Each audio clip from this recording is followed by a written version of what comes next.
Hey, welcome back. In this video, I'm going to show you how to set up the Google Ads conversion tracking for Shopify.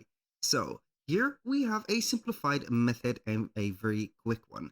So you're going to install the app of Google and YouTube. So you are going to type in on the search bar Google and Google like that, and you're going to search for it on the App Store right there. You're going to install this app real quick. When you install it, you're going to set up here the different steps that are going to be demanded from you by adding the Google Analytic one. As you can see, the Google Analytic property, you are going to set up here a valid payment method, a refund policy, also a contact, and setting up a account or a plan from Shopify to remove the online password.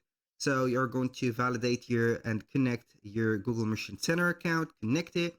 You're going to verify your phone number. After that, you are going to set up here the conversion tracking.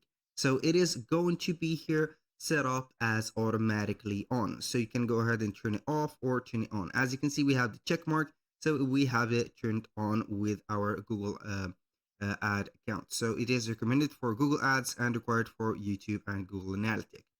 This conversion tracking will track the behavior of your, let's say here, the visitors or the clients that you have into your store and see whatever that I are going to do in the store. If it is going to be purchasing something, adding it to the cart, making it a favorite, or this just following around and seeing some different products.